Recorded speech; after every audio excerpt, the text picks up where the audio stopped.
Hari ini saya mau sampaikan tentang bangkit di Adulam gitu ya. Kita mau belajar tentang nilai kehidupan, nilai rohani bagi kita dan bagi kepemimpinan kita. Ini dua arah. Ketika saya korbankan, saya juga dapat remanya dan saya tahu bahwa ini adalah batasan yang harus saya pegang supaya hati nggak cemar. Supaya pelayanan terus bisa berkenan di hadapan Tuhan. Nah, kita mau belajar tentang Gua Adulam, suatu tempat, suatu perubahan yang seringkali membuat kita nggak nyaman. Membuat kita ini takut. Perubahan yang nggak sesuai dengan apa yang kita ingini. Tetapi kita harus ingat bahwa perubahan Tuhan itu baik. Karena apa? Karena perubahan yang Tuhan izinkan datang di dalam kehidupan kita selalu membuat kita ini dewasa. Selalu membuat kita ini mengerti apa sih rancangan Tuhan di dalam kehidupan kita. Karena di dalam segala sesuatu, suatu hal Allah turut bekerja mendatangkan kebaikan, bukan? Jadi apapun yang kita alami, dimanapun posisi kita hari ini, Tuhan ada di sana dan Tuhan mau memakai kehidupanmu. Yang setuju berikan kemuliaan buat Allah kita. Amin. 2 ayat saja saya sampaikan. 1 Samuel pasal yang ke-22 ayat yang pertama dan kedua. 2 ayat firman Tuhan, nanti saya akan jelaskan. 1 Samuel pasal ke-22 ayat yang pertama dan ayat yang kedua. Daud di Gua Adulam. Lalu Daud pergi dari sana dan melarikan diri ke Gua Adulam.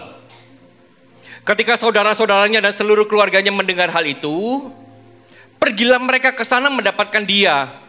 Berhimpunlah juga kepadanya setiap orang yang dalam kesukaran. Setiap orang yang dikejar tukang piutang, setiap orang yang sakit hati, maka ia menjadi pemimpin mereka. Bersama-sama dengan dia ada kira-kira 400 orang, katakan amin. Seberapa banyak Anda, Bapak Ibu yang percaya bahwa Tuhan kita adalah Tuhan yang ada dan bisa mengatasi segala keadaan? Katakannya. Tuhan kita itu sekalipun hari ini kondisi kita itu nggak menyenangkan, Tuhan itu ada di tengah-tengah kita. Tuhan itu bukan hanya ada dan dia bisa mengubah kita. Dimanapun, nggak ada keadaan yang cukup sulit buat Tuhan untuk mengubah kita.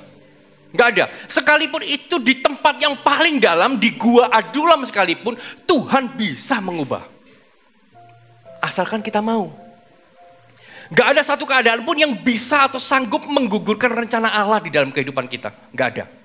Nggak ada satu keadaan pun yang membuat kita ini gugur dari rencana Allah, selain daripada ketika kita sendiri yang memutuskan keluar dari rencana Allah. Perubahan-perubahan yang terjadi dalam kehidupan kita semua berada di dalam kekuasaan Tuhan. Keadaan-keadaan yang ada semuanya ada di dalam kedaulatan Tuhan. Sama seperti kehidupan Daud. Sekalipun ia berada di dalam tempat yang sebetulnya ia nggak mau. Ia nggak suka. Keadaan yang nggak baik.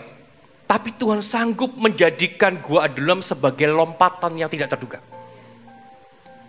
Turning point kehidupan Daud terjadi bukan hanya ketika dia setia mengembalakan kambing domba, ketika dia diurapi, tapi ketika dia bangkit di Adulam. Ketika dia memilih untuk aku mau bangkit di Adulam. Aku mau bangkit dari tempat ini. Itulah turning point-nya. Sekalipun ia berada di tempat yang dia gak suka. Tapi ketika ia memutuskan aku mau bangkit, Tuhan jadikan itu sebuah lompatan besar. Lompatan terjadi bukan tentang tempat yang baik atau enggak baik. Bukan tentang keadaan yang baik atau keadaan yang enggak baik. Tetapi tentang keputusan dari dalam kita. Itu yang menentukan. Kita mau ngalami lompatan atau enggak. Coba kita lihat ayat yang pertama ya. Dikatakan begini. Lalu Daud pergi dari sana dan melarikan diri ke Gua Adulam. Tahukah bahwa Gua Adulam atau Adulam bukan tujuan utama? Kalau Daud boleh memilih, dia mau kembali ke tempat asalnya. Tempat di mana dia menjadi orang yang dikasihi mungkin. Tempat di mana ia dihargai mungkin. Tempat di mana ia bisa melayani. Tempat ia biasa bekerja. Adulam itu bukan tempat tujuan utama. Daud pergi ke Adulam bukan karena ia suka di sana. Tetapi karena memang ia di sana dengan alasan gak ada tempat lain. Selain daripada Adulam. Gak ada tempat lain. Karena dia sebelumnya sudah mencoba. Kan firman Tuhan, lalu Daud pergi dari sana. Dari sana itu dari mana? Dari Gad. Dia lari dari Saul, Lalu berpikir, kalau aku di Gat, Saul pasti nggak sampai ke sana. Dia akhirnya melarikan diri ke Gat, dan di Gat ketemu dengan Akis. Takutlah dia, sampai akhirnya dia mengambil keputusan, aku tak pura-pura gila. Kalau aku pura-pura gila, Akis pasti nggak tahu. Saking takutnya dia mengambil sebuah keputusan bodoh. Kenapa saya katakan keputusan yang bodoh? Ada nggak di sini yang mau pura-pura gila? Nggak ada ya.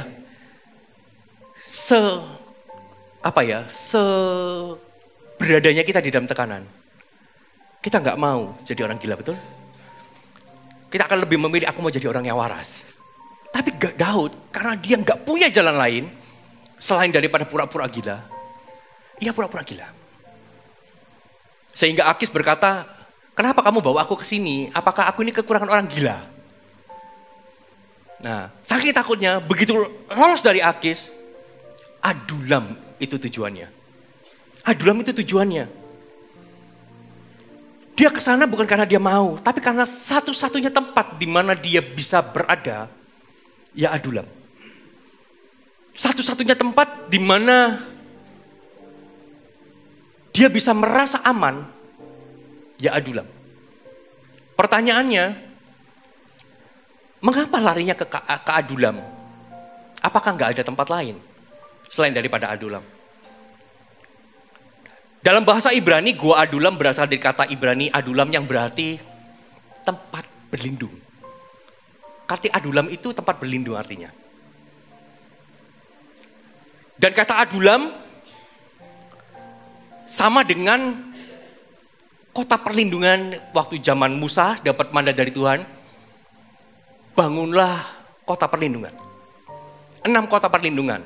3 kota di sebelum Sungai Yordan. Dan 3 kota perlindungan lagi setelah menyeberang Sungai Yordan. Tujuannya apa?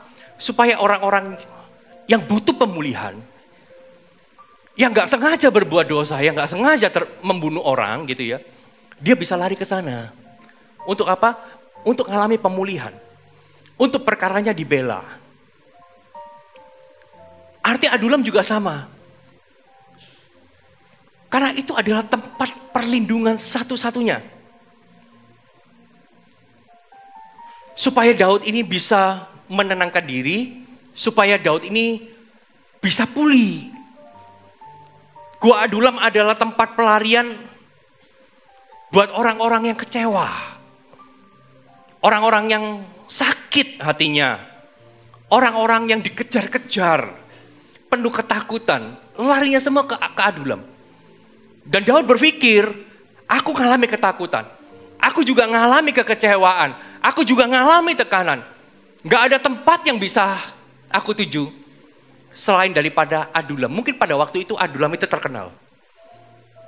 Tempat di mana orang-orang yang sakit itu berkumpul. Sama kayak seperti hari ini GMS. Tempat di mana orang sakit berkumpul. Tapi orang sakit yang mau pulih. Gereja itu tempat perlindungan. Orang-orang itu akan lari ke gereja ketika mengalami sesuatu. Jangan sampai 6 kota perlindungan, kenapa harus dibuat 6 gitu ya? Kenapa nggak 1 aja? Supaya ketika ada orang yang butuh pemulihan, dia larinya nggak kejauhan. Begitu lari saking jauhnya gereja, maka di tengah jalan ada orang yang balas dendam membunuh dia. Perkaranya nggak sempat dibela. Makanya, kenapa Malang Utara harus ada? Supaya Anda nggak kejauhan ke sini. Yang di utara. Kenapa GMS Batu harus ada? Karena dari GMS Batu supaya nggak ke sini. Supaya di sana dibela perkaranya, dipulihkan. Kenapa nanti selatan juga harus ada? Supaya orang-orang selatan nggak datang ke sini jauh-jauh. Di selatan biar ada rumah pemulihan di sana. Dan Daud juga sama. Dia berpikir, kemana aku harus dipulihkan? Adulam. Jadi tujuan Daud jelas ke Adulam berlindung dari ketakutan. Berlindung dari kebingungan, ketidakjelasan apa yang terjadi. Kemudian dia gak tahu apa yang harus dihadapi.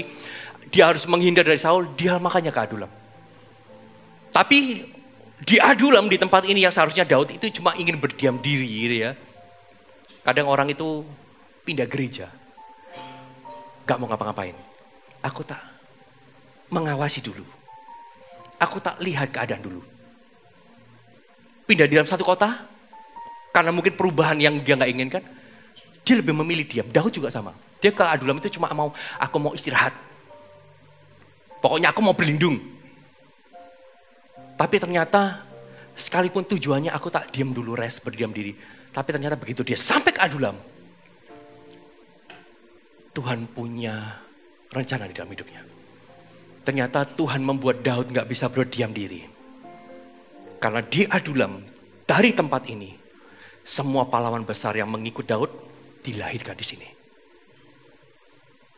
400 orang di Gua Adulam, itulah pahlawan-pahlawannya. Satunya adalah Ishibaal.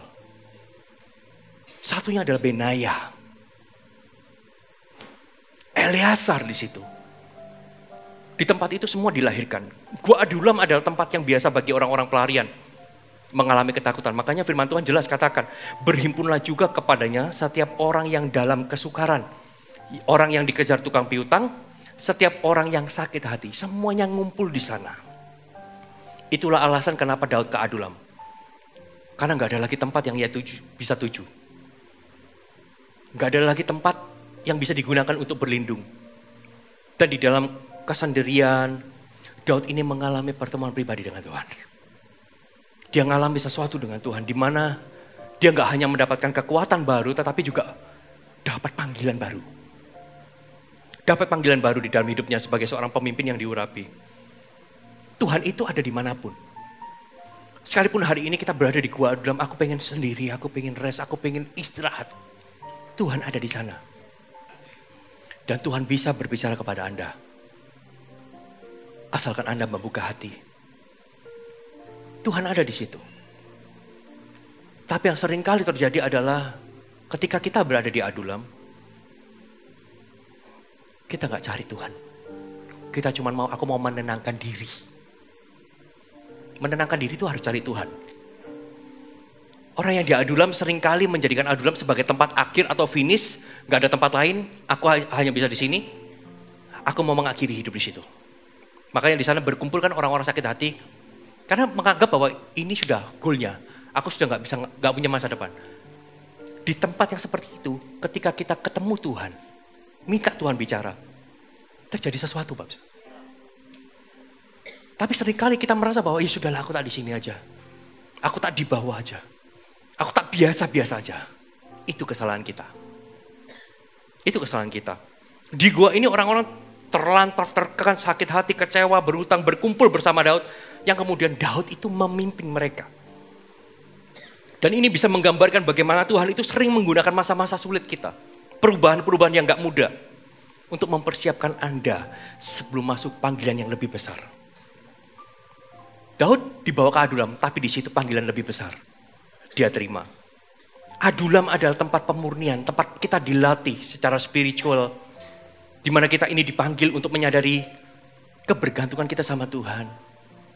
Apa sih Tuhan punya mimpi apa buat hidupku di tempat ini? Tapi tempat pelarian, tempat persembunyian diubah menjadi tempat pemulihan dan tempat terobosan. Dan saya berdoa hari ini, di mana Anda berada hari ini, Adulam-adulam yang engkau alami. Tempat itu akan menjadi tempat terobosan bagimu. Hidupmu gak pernah sama. Keluar dari tempat ini, Anda akan membawa visi yang baru. Amin. Apa yang bisa kita pelajari dari Gua Adulam? Firman Tuhan katakan begini, ayat kedua. Berhimpunlah juga kepadanya setiap orang yang di dalam kesukaran, setiap orang yang dikejar tukang piutang, setiap orang sakit hati, maka ia menjadi pemimpin mereka. Yang pertama, apa yang bisa kita pelajari? Jangan terlalu lama berdiam diri dan lari dari proses. Cepat bangkit dan atur strategi. Kalau engkau ada di dalam sebuah kesendirian, engkau berada di dalam Gua Adulam, jangan terlalu lama di sana.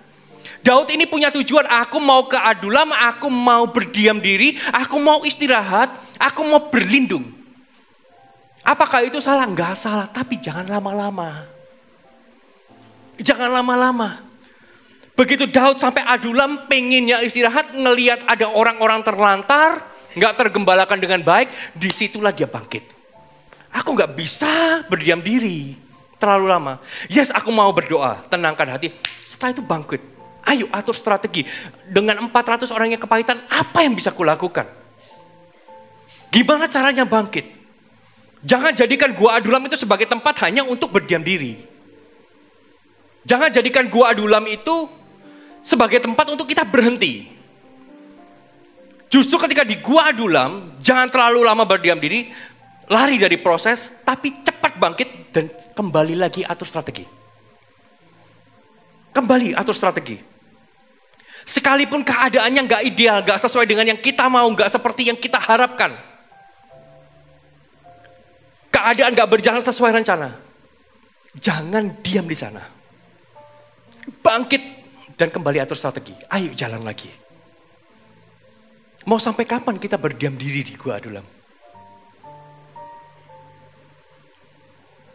Semua orang punya gua Adulam. Saya pun juga punya gua Adulam. Tapi di gua Adulam saya nggak mau berdiam diri. Saya mau cepat bangkit. Nggak perlulah meratapi terlalu lama. Sudahlah. Mantan itu jangan diingat.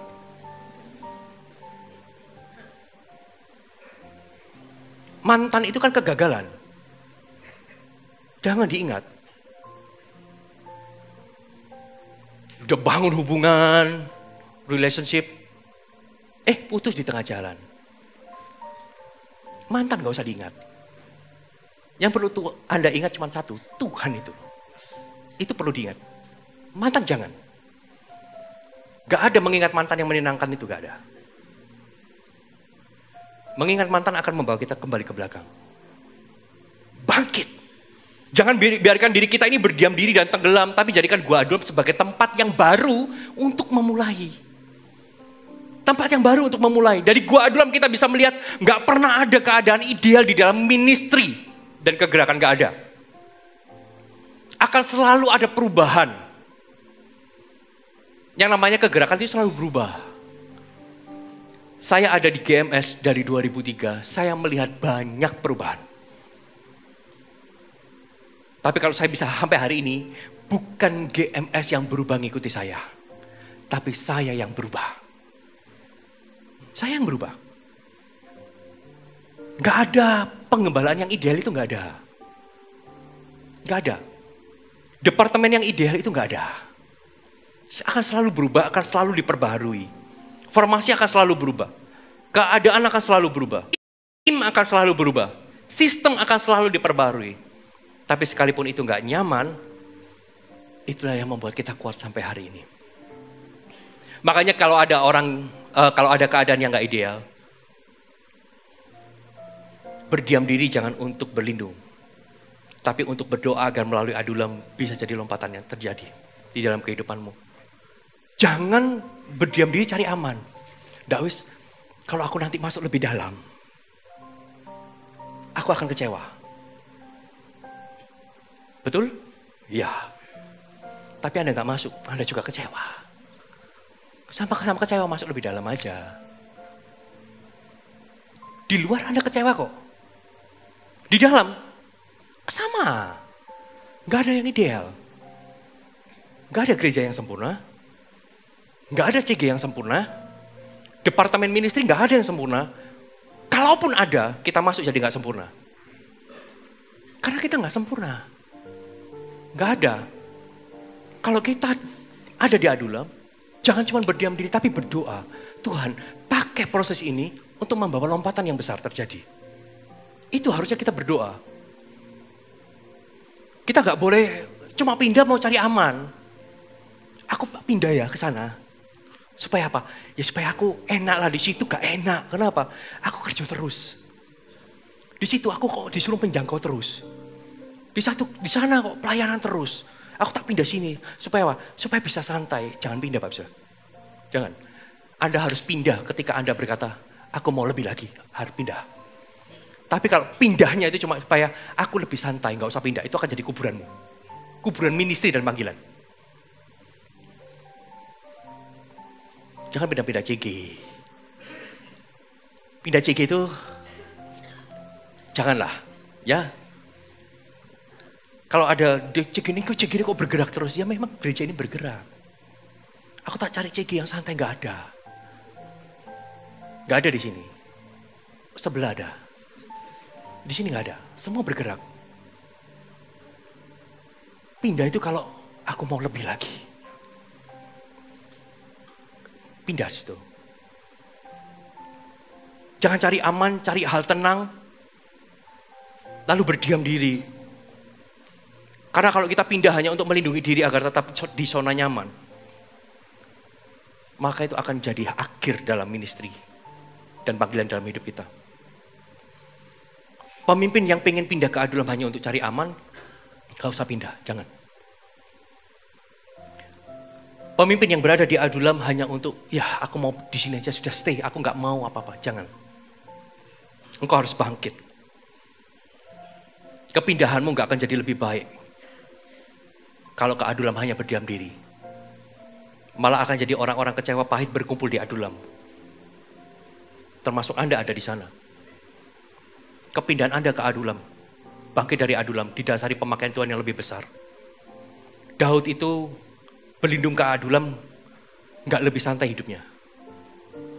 Lebih santai ketika ada di Gad. Ya pura-pura gila kan, santai kan? Tapi dia gak lebih santai, dia pindah ke Adulam gak lebih santai. Gembalakan orang 400 yang kepahitan, luka hati, sakit, takut. Gak gampang. Hidupnya makin susah di sana.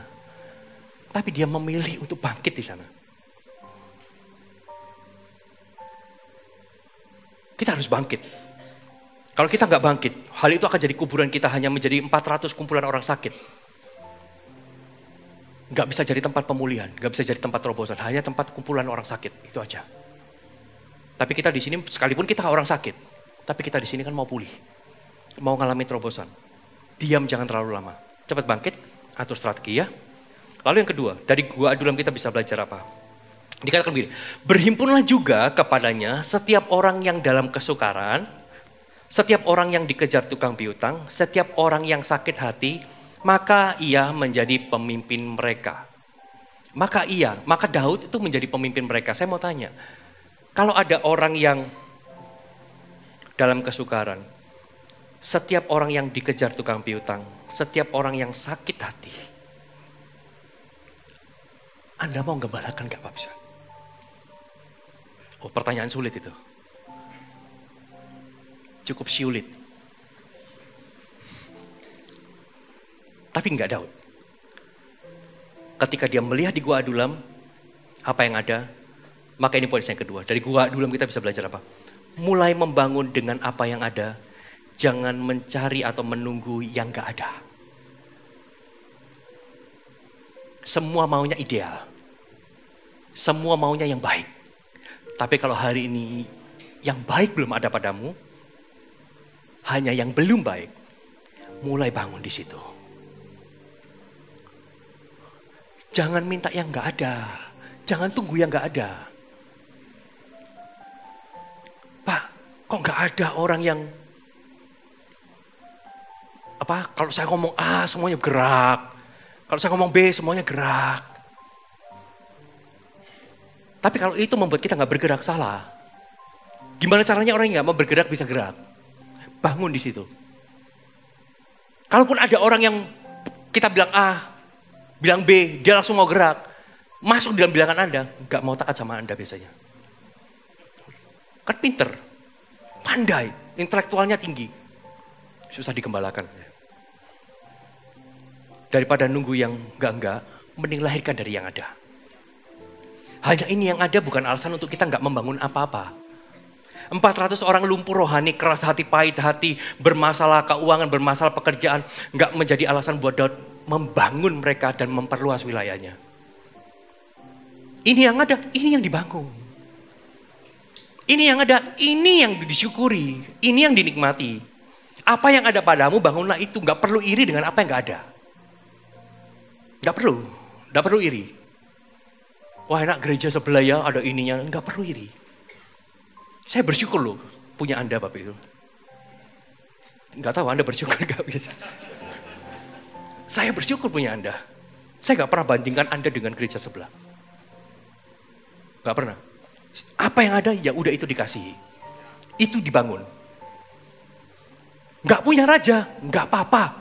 dari tempat ini apa yang ada tak jadikan raja. Dibangun. Gak usah nunggu. Gak perlu menunggu apa yang engkau ingin, tapi bangunlah apa yang kau ingini sehingga yang kau ingini tercipta. Daud pengen punya pahlawan, gagah perkasa, kan dia raja, diurapi jadi raja. Tapi yang ada 400 orang luka. Secara spirit gak ada. Bukan alasan bagi Daud untuk berhenti. Justru ini yang ada, tak bangun jadi pahlawan, gimana caranya? Harusnya kita begitu. Jangan tunggu yang gak ada. Karena yang gak ada, gak mungkin ada sampai kapanpun. Sebelum Anda membangunnya. Melalui apa yang ada. Amin. Lalu yang ketiga, apalagi yang bisa kita pelajari dari peristiwa ini? Ada 5 semuanya Bapak Saudara. Anda harus bersabar dengan saya. Apalagi yang bisa kita pelajari dari peristiwa ini? Yang ketiga adalah proses Tuhan mungkin tampak atau nampak tidak ideal. Tapi hati yang benar menciptakan hal yang ideal. Prosesnya nampak gak ideal. Siapa sih yang mau ditaruh di gua Adulam? Saya mau tanya. Gak ada yang mau. Hal yang nampak gak baik belum tentu hasilnya gak baik. Semua bergantung pada bagaimana kita melihat dan mengolah semuanya. Yang kelihatannya gak baik belum tentu hasilnya gak baik. Itu dibuktikan di gua Adulam semuanya gak baik. Tapi belum tentu kan hasil akhirnya gak baik. Buktinya 400 orang luka. Jadi pahlawan semua, hasilnya baik. Itu semua kan tergantung dari bagaimana kita melihat dan kita mengelola apa yang ada. Prosesnya mungkin tampak nggak ideal. Tapi ketika kita mengalami hati kita benar, itu yang mengubah yang nggak ideal akan jadi ideal. Itu yang mengubah. Gua Adulam itu terlihat nggak baik. Coba saya mau tanya, siapa yang bilang gua Adulam baik? Angkat tangannya. Siapa yang bilang gua Adulam gak baik? Angkat tangannya. Nah, tetap gak ada. Gua Adulam baik apa enggak? Yang bilang gak baik angkat tangannya. Tetap angkat tangan. Tetap angkat tangan. Yang bilang baik angkat tangannya. Coba lihat sebelahnya yang gak angkat tangan. Pilih yang mana? Bapak please lah, jangan main aman lah. Jangan takut salah lah, gak apa-apa. Dengan salah kita belajar sesuatu. Gua Adulam, saya setuju bahwa gua Adulam itu tampak gak baik. Karena firman itu jelas. Orang kesukaran, dikejar tukang piutang, sakit hati. Sometimes kita harus mengalami hal di luar ekspektasi kita. Di luar harapan, di luar keinginan. Supaya apa yang Tuhan harapkan dan kehendaki bisa kita lihat. Adulam gak baik. Adulam kenapa gak baik? Karena kita gak menginginkan. Kita gak mau di Adulam, makanya jadi gak baik. Tapi kalau kita menginginkan kesukaran, memang orang-orang yang sakit hati, Adulam itu keinginan. Jadi orang Adulam, seneng. Makanya orang gosip selalu dengan orang yang gosip, bukan? Dia gak merasa bahwa tempat itu tempat yang aneh. Justru tempat yang, ini biasa. Kenapa? Ya sama-sama gosip. Daud juga melihat gua Adulam gak seperti yang dia inginkan. Dia udah diurapi jadi raja, harusnya di istana. Tapi kok ketemunya gua Adulam. Pengennya ketemu semua yang sudah jadi. Tapi nyatanya kok dia harus kerja keras untuk membangun juga. Tapi baik gak baik, bergantung daripada kita melihat dan mengelola apa yang ada. Di tempat ini saya melihat bahwa semuanya baik. Karena saya tahu ketika melihat satu gitu ya, saya tahu potensi-potensi yang ada. Akan jadi seperti apa di tangan Tuhan. Bergantung kita. Saya mau tanya. Siapa yang sudah CG? Angkat tangannya. Yang sudah CG, angkat tangannya tinggi-tinggi. Yang belum CG, angkat tangannya. Yang sudah CG, angkat tangan. Yang belum. Ya tetap gak ada yang angkat tangan. Menurut Bapak Ibu Saudara, CG multi itu enak nggak? Nah ini menjebak nih. CG-nya udah banyak. Terus multiplikasi. Enak nggak?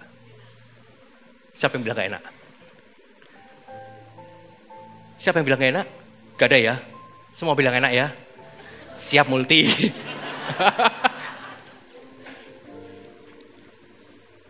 CG, semua orang, aduh ngapain sih di multi? Kan enak banyak, kumpul, pengennya hai. Tapi CG harus tetap multi supaya sesuai dengan bukan sesuai dengan harapan kita, tapi harapan Tuhan.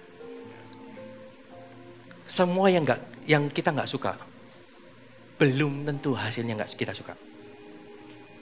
Cuma kita belum kesana aja, makanya takut memulai. Makanya CG-CG yang besar harus multi. Harus multi. Bukan sesuai kita loh ya, sesuai Tuhan. Tadi kan saya sepakat, saya tanya siapa yang nggak suka multi, nggak ada yang angkat tangan, semua suka kan? CGL dengarkan saya. Ini alasan untuk multi, karena semuanya setuju. Semua yang nggak kita suka, belum tentu hasilnya nggak baik. Tergantung kita melihat dan kita mengelola segala sesuatu. Apa yang kita lihat, apa yang kita kelola itu mempengaruhi kita. Kalau kita jadi pemimpin yang memimpin dengan hati Tuhan, maka siapapun di tangan kita akan jadi. Jangan memimpin dengan perasaan kita. Daud itu memimpin dengan hatinya Tuhan, bukan perasaannya. Dia itu keadulam, cuma satu tujuannya, aku mau berlindung. Kalau ditanya perasaannya, kalut. Tapi dia memimpin bukan dengan perasaannya, tapi dengan hati Tuhan. 400 gua adulam, jadi 400 orang perkasa. Karena memimpin dengan hati Tuhan. Kalau memimpin dengan perasaan, 400 orang gua adulam akan jadi 401 orang kepahitan. Akan tambah satu. Daud itu. Tapi dia nggak memimpin dengan perasaan, tapi dengan hati Tuhan. Dia bangkit. Orang yang kecewa nggak bertambah, tapi berkurang. Orang yang kecewa nggak bertambah, tapi berubah. Nah itu Daud. Mereka nggak terus ngurusi fokus perasaannya terus, hatinya gimana. Kita dalam bergereja yang gerak, jangan mimpin dengan perasaan. Masuk GMS, bukan naik cruise. Masuk GMS, naik kapal perang Bapak Ibu. Siap perang enggak? Kalau Anda mau cuman menikmati kapal pesiar, di sini bukan kapal pesiar, sini kapal perang. Jadi kalau mau sini, wah kita bergerak sama-sama, biarkan kita dipakai Tuhan sama-sama. Amin? Amin ya. Yang keempat, apalagi yang bisa kita pelajari? Dari gua Adulam. Dikatakan, berhimpunlah kepadanya setiap orang yang dalam kesukaran, orang yang dikejar tukang piutang, orang yang sakit, maka ia, Daud, menjadi pemimpin mereka. Keberanian untuk bangkit dan mengambil tanggung jawab dalam masa krisis, menciptakan pemimpin yang sejati. Daud ketika bangkit dari masa krisis, saat itu juga pemimpin sejati tercipta di situ. Ada keadaan yang gak ideal, jadilah orang yang punya keberanian untuk bangkit dan mengambil tanggung jawab. Kalau gak ada yang mau, aku mau. Saat itu tiba, pemimpin sejati dilahirkan, yaitu Anda. Pemimpin sejati ada. Kepemimpinan Daud teruji di sini. Jadi pemimpin keadaan yang ideal, semua orang mau. Semua orang mau. Tapi kalau jadi pemimpin keadaan yang gak ideal, adakah orang yang mau? Tapi ketika engkau bangkit, aku mau, maka pemimpin sejati lahir. Yaitu Anda. Sekalipun keadaan gak sesuai dengan apa yang kita harapkan, apakah kita masih mau berani mengambil tanggung jawab dan berdiri? Mau gak kita mengambil tanggung jawab sekalipun keadaannya gak ideal? Membangun sama-sama. Ketika kita mau, saya percaya sejak hari itu kepemimpinan Anda akan berbeda. Amin, hidup Anda juga akan berbeda. Yang terakhir, yang kelima. Dari gua Adulam kita bisa belajar apa? Fasilitas dan kemudahan bukan alasan kuat untuk memulai. Melainkan goal akhir yang akan dicapai itu alasan yang paling kuat. Kalau kita mau bergerak tunggu fasilitas. Fasilitas itu bukan alasan yang kuat untuk memulai. Kalau kita hanya tunggu fasilitas, fasilitas itu menjadi alasan untuk kita memulai, maka sampai kapanpun kita nggak akan pernah memulai. Apa yang membuat kita kuat dan mau memulai adalah goal akhirnya. Ketika saya melihat Anda satu persatu, saya melihat goal akhirnya. Bagaimana Anda di tangan Tuhan akan jadi seperti apa. Itu yang membuat saya memulai. Sekalipun di Gua Adulam. Gak tunggu fasilitas, gak tunggu jadi. Bahkan ketika Anda belum jadi, ketika saya melihat Anda satu persatu, pemimpin-pemimpin dengarkan. Saya melihat Anda berhasil di tangan Tuhan. Dan itu sudah menjadi alasan yang cukup kuat untuk saya masuk di dalam hidupmu dan memuridkanmu. Untuk memulai. Fasilitas, sekalipun fasilitas nanti akan tetap dilengkapi gereja kita. Tapi jangan tunggu fasilitas memulai. Karena kalau fasilitas jadi alasan, dikasih fasilitas pun, engkau akan mulai asal-asalan. Bukan alasan yang kuat. Kalau mau jadi besar, jangan lihat jumlah yang kita miliki sebagai alasan untuk memulai. Oh, cikiku masih 2 orang, 3 orang. Terus nanti aja, jangan. Tapi lihat dengan 2-3 orang itu, kalau mereka di tangan Tuhan, pemberitaan terjadi, mentoring dari Anda terjadi, jadinya seperti apa? Daud gak lihat 400, tapi dia lihat kerajaan Israel keseluruhan. 400 mungkin, aduh aku masa jadi raja cuma 400 orang. Tapi Daud gak melihat itu. Gak tunggu ribuan baru dia mulai. Karena bagi Daud ketika lihat 400 orang yang kesukaran, sakit, dikejar tukang piutang. Dia melihat potensi yang Tuhan bisa kerjakan dalam hidup mereka. Kelak. Dari 400 akan jadi ribuan. Jadi yang ratusan ribuan. Jadi yang ribuan berlaksa-laksa. Jangan tunggu. Apa yang ada padamu hari ini.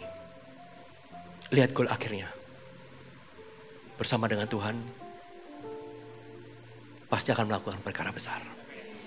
Amin. Bapak bisa berkati firman Tuhan. 1, 2, 3, 4, 5 ditampilkan.